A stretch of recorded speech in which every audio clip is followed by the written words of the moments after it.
webale kubanga okyatugoberera yonna gy'osinzira okubanga gy'otulabira kyokola kya mutawaana nnyo okubeera ng'okyagoberera Red Zone TV. Omukyalo oyo gw'olaba ku screen yo bamuyita Robin Nabbanja. Oyo amuli emabega abeera bodyguard we, naye sigamba nti yono eyabuze. Amawulire Daily Monitor akedde nakuba omutwe omunene ennyo gw'oyinza okuba nga naawe olaba, Nabbanja's bodyguard goes missing in the United States. Omu ku bakuuma Nabbanja abulidde mu ggwanga erya United States of America. Naye ng'ono embula gy'abuzeemu mbu alabika tabuuze nti oba abulidde ewantu nti anoonya gy'alaga talabayo, tabuuze nti oba balina gye baamulese nti kati bamunoonya tebamulaba, wabula embula gy'abuzeemu kigambibwa mbu kirabika adde yeetamwa dda eggwanga Uganda ng'ayagala kunoonya ngeri gy'addukamu agenda ayiribe anoonye obulamu. Kati ekyo kikulaga nti abasajja bano balabika embeera gye bakoleramu si nnungi. Bino njagala kubanga mbikuwa mpola mpola. Robin Nabbanja yagenda yafuluma eggwanga Uganda gye buvuddeko ng'alina emirimu emitongole gy'agenzeeko, naye amawulire gagenze okutuuka nga galaga nti bodyguard we adduse oba amubuzeeko. Tebamanyi waali, tebamanyi kikimubuziza, tebasobola mutresinga hotelo gye yadde asuzeemu. Amawulire gakedde ne gafuluma ng'ogyeko aga Daily Monitor. Amawulire gafulumye nga gagamba a long serving aide to the Prime Minister Robin Nabbanja has reportedly vanished in the United States of America, where he accompanied the Prime Minister on an official trip to New York. Nti omu ku bantu abaludde nga bakuuma Robin Nabbanja ababadde bamaze ebbanga eddene nga bakola nga ba bodyguard nga bamukuuma, ng'era kigambibwa mbu ono amaze ebbanga ddene ng'akuuma Nabbanja okusinga ku banne abalala. Sources familiar with the matter said Mr. Emmanuel Atwine likely disappeared from a hotel in Manhattan on Tuesday night, but the entourage became aware on Wednesday when he was a no-show for breakfast. Nti okusinzira ku sources ababadde bamanyi ku musajja ono amannya ge nga ye Emmanuel Atwine, nga kigambibwa mbu mu kibuga ekimanyiddwa nga Manhattan, kibuga kisangibwa mu New York, United States of America, ku Lwokubiri ekiro bamupangisiza hotel n'abanga gye yali agenda okuba nga asulamu era ng'agenze okubeera ng'akuuma Nabbanja. Kati nga kigambibwa nti bakeera ku Lwokusatu ku makya bamubeere nga bamuyita okulya breakfast, bagenda okulaba omusajja tebamulaba, essimu ze bazikubako teziyitamu, hotel room gye bamuleseemu nga tebamulabayo, naye ate ng'emigugu gye mwegiri. The Ugandan delegation initially assumed Mr. Atwine had an oversleep. Suspicion, however, snowballed after calls and text messages to his mobile phone number went unanswered.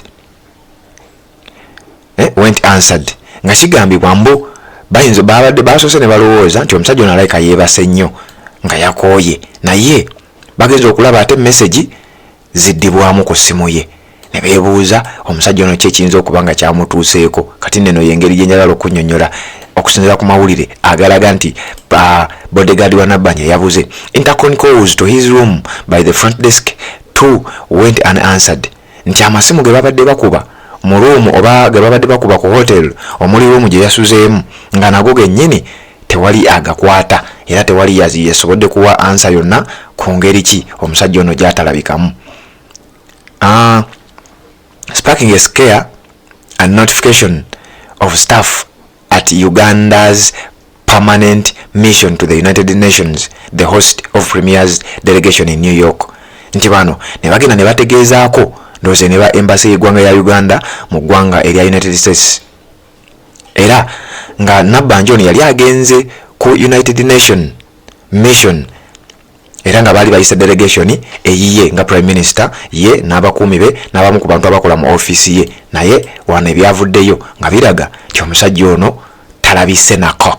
Mrs. Nabbanja flew to New York aboard Emirates Airlines on Sunday to represent the President at the United Nations General Assembly's high-level thematic debate on debt, sustainability and socio-economic equality held on Tuesday. Nti Nabbanja yagenda mu kibuga ekya United States of America ekimanyiddwa nga New York ku nnyonyi emanyiddwa nga Emirates Airlines. Yagenda lunaku lwa Sunday ng'agenza okurepresentinga oba okukiikirira Museveni mu lutuulo olwo olwali olwa UN General Assembly, olutuulo olwa waggulu nga lugenda ku debatinga ku ngeri gye bakwasiganyamu ensonga z'amabanja n'okutumbulamu ebyenfuna oba omutindo gw'ebyenfuna mu Lwokubiri.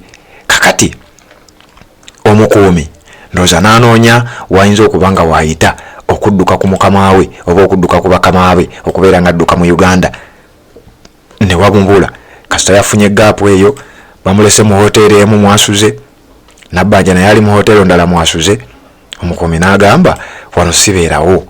Amawulire gakedde ne gakuba Daily Monitor nti Nabbanja's bodyguard goes missing in the United States of America. Naye bino nga tebinaba kubanga bibaawo, kino si gwe mulundi ogusoose. Era amawulire gakubako Speaker Amongo's bodyguard flees, omuntu akuuma eyali omu ku bakuumi ba Anita Amongo mu mwezi gwali gwa mwendo mwaka 2022. Jjukira wano we yaviirayo n'ategeeza nti waliwo abaagala okumutta. Yavaayo n'ategeeza eggwanga nti afuna assassination attempts, abaliwo abaagala okubeera nga bamutta Speaker Anita Amongo. Era amawulire gafuluma, Uganda's security services have started investigating reasons why Speaker Anita Amongo's bodyguard Aggrey Aruho fled Uganda to the United States of America. Nti ebyokwerinda mu ggwanga Uganda baali bamaze okuba nga batandika ku kunoonyereza okw'enjawulo ku nsonga lwaki omukuumi wa Speaker Anita Amongo eyali amanyiddwa nga Aggrey Aruho lwaki yadduka mu Uganda n'abanga addukira mu ggwanga erya United States of America. Reports has learned that the investigations conducted by the External Intelligence Organization and the Interpol is being supervised by Security Minister retired Major General Jim Muhwezi and IGP Okoth Ochola ng'akyali IGP. Nti okunoonyereza kuno kulaga nti abantu abeetabye mu kunoonyereza kuno baali beetabye mu kunoonyereza kuno mwalimu Jim Muhwezi Security Minister n'eyali IGP amanyiddwa nga Okoth Ochola. Era nga bagamba nti Jim Muhwezi ne Prime Minister Nabbanja baasisinkana Amongo ku Parliament ne bamugumya ne bamutegeeza nti munnange omuntu we yabuze ajja kubeera nga dda, nga kiraga nti ba bodyguard oba abakuumi b'abakungu engeri speed gye bakozesa okuba nga badduka mu Uganda etandise okuleetawo ebibuuzo. Amongo asked the two senior government officials to take the matter of Aruho seriously. Nti wana Amongo yasaba bali ababiri omwali Security Minister Jim Muhwezi ne Prime Minister Robinah Nabbanja nti bannange ensonga eno mugikwate serious. Abasajja bayinza okwagala okubeera nga bamiza omusu. Era ebiseera ebyo egguliro lyafuluma newankubadde olwaleero Robinah Nabbanja amawulire gafulumye nti Ssenyonyi ayina abamulondoola abaagala okuba nga bamutta era afuna threats ez'okumwassassinatinga. Ate ye yagambye tekisoboka, Ssenyonyi tolina value eyinza kuba nga ekuttisa. Naye amawulire agaliwo bodyguard wa Nabbanja adduse abuze, tebannamulabako okuva we yabula ku lunaku olwokubiri ekiro olwa wiiki eno gye tuli mu kubanga tumalako. Red Zone TV kwoli webale kubanga okyatugoberera.